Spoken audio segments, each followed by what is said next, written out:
ova ulica do 15. januara zapravo će biti zatvorena za saobraćaj. Toliko za sada od nas, a u narednom uključenju vidimo se sa nekim novostima sa mnogo zanimljivijeg mesta, mogu slobodno da kažem. Ako se ne varam, Smiljana sa Banjice ide pravo u zoološki vrt i javit će nam se za nešto manje od sat vremena. Čuli ste mnogo korisnih informacija, pa smo eto tako na trenutak iz sveta medicine otišli u svet niskogradnje, ako se ne varam, a sada se vraćamo u medicinu i to idemo u stomatologiju. Iz jedne velike stomatološke porodice dolazi najmlađi član porodice, Marko Mikalački. Dobro jutro. Dobro jutro. Pričamo o parodontozi. Ja sam to malo čas objasnio kao ono kad vam odjednom ispadnu svi zubi. To je malo uprošćeno, jel da?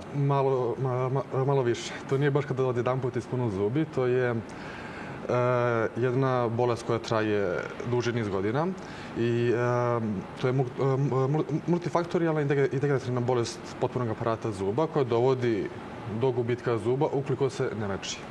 Kako mi to prvo da prepoznamo? Pošto posledice mogu da budu teške, dakle mogu da nam zaista ispadnu svi zubi, ali kako da prepoznamo pa da... Prvi znak parodontopatije, početka parodontopatije je krvarenje desni. Prilikom pranja zuba ili najmanje iritacije dodira na desni krvar. U tom stadijumu je moguće lečiti i izlečiti u potpunosti, ali pacijenti uglavnom to ignorišu, da kupe neku pastu za zube koja će to malo da smiri. A ima čak i na reklami nekoj za pastu ima... Ima, da. Ali to ne reši problem, samo ga zamaskira. To prelazi polako u akutnu fazu ili hroničnu, zavisi od tipa parodontopatije i kao cilj dolazi do raslaćenja, migracije i gubitka zuba. Dakle, na kraju, ako ne odemo kod stomatologa, odu nam zubi. Znači, prepoznamo tako što nam prvo krvari. Prvo je krvarenje desni. Nakon toga dolazi do povlačenja desnica zuba. Zubi izgledaju produženo. Izgleda kao da su nam porasli zubi. Da, baš tako. To nastaje usled gubitka kosti usled parodontopatije i povlačenja desni. I zubi dobiju taj izluženi izgled jer počne da se vidi deo korena zuba. Onda počinje da nas boli na hladno? Da, počne da boli na hladno. Često neki osjećaj kao da pacijenti imaju nešto između zuba. Isto jako lako krvare zubi. I čak i u tom stadijumu zbog nekog straha se pacijenti ne javljaju, nego i dalje čekaju. Da, javi se kad dođe do protetike. Sad, šta može savremena stomatologija tu da uradi? Dođe neko kod vas i vi im uradite šta? U početnom stadijumu prvo je uklanjanje čvrstih i mekih naslaga, jer je glavni uzrok parodontopatije meke naslage i neadekvatna higijena zuba. Dakle, skinete nam kamenac. Tako je. I očiste se džepovi koji nastaju usled prisustva mekih i tvrdih naslaga. U nekoj podmokloj fazi pristupa se isto čišćenju džepova i uklanjanju infekcije, fizičke uklanjanju infekcije iz tkiva. Ukoliko to nije dovoljno, onda se pristupa hirurškoj intervenciji gde se direktno pristupa zubima i uklanja se infekcija fizički sa zuba. Dobro. Kažu neki, to je genetski. Jel to znači da treba da odustanemo? Nikako.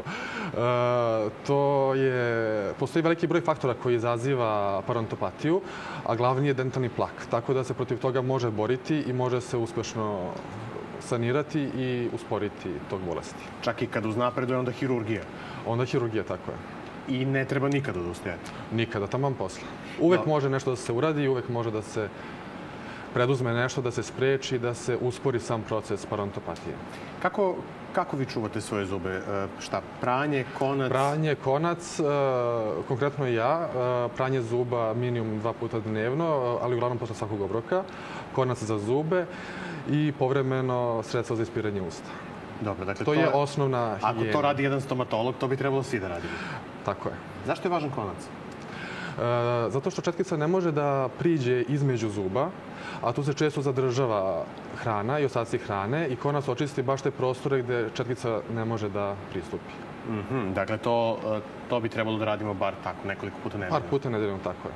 Tečnosti za ispiranje usta zbog dezinfekcije, ali da? Pa, tako je. Dobro. Ona su pomoćna sredstva i više daju tako neki osjećaj svežine u ustima nego i ubiju naravno bakterije, ali prvenstveno osjećaj svežine. Birati one s alkoholom ili ne? Pa uglavnom bez alkohola. Dobro. Još jedno pitanje jeste koliko, primetimo prvi put krv kad peremo. Naravno, da. Pa kažemo nije strašno. Da li odmah da se javimo stomatologu ili koliko često da idemo kod stomatologa? Stomatologa treba posećivati na 6 meseci i tada može da se ustanovi na vreme parodontopatija i da se ona predupredi. Ukoliko se zapuste zubi, prvo dolazi, naravno, zubi se kvare, propadaju ispuni, plombe, što sve može da izazove parodontopatiju. Dakle, moramo na 6 meseci da... Koliko mislite da ljudi zapravo imaju tu naviku da redovno idu kod stomatologa? Imate li te pacijente koji dolaze stvarno na 6 meseci? Naravno, imamo pacijente koji dolaze redovno, ali uglavnom kod nas ljudi nemaju tu naviku posle stomatologa iz straha i baš iz tog razloga što misle da je sve u redu i da to nije ništa strašno, da će proći. Ali da je jeftinije dolaziti redovno na preglede, redovno kupovati pastu, konac i tečnost za ispiranje nego na kraju ići na operaciju? Pa i jeste. Mnogo je isplativije i lakše za pacijenta nego zapustiti u potpunosti zube. Koliko je česta ta parodontopatija? Pa smatra se da je to jedna od najčešćih bolesti današnjice i skoro svako ima neki oblik. Početni, to ne mora da bude... Malo sam se zabrinuo.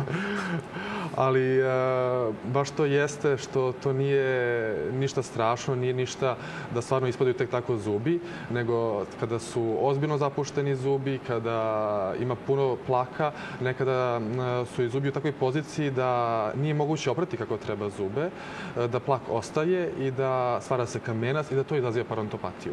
Nekada nije samo do loše higijene, nego i nemogućnosti pravilne higijene zbog položaja zuba. Ili neadekvatnih plombi, proteznih nadoknada koje nisu adekvatne. Pa dobro, onda redovno kod stomatologa, da? Tako je.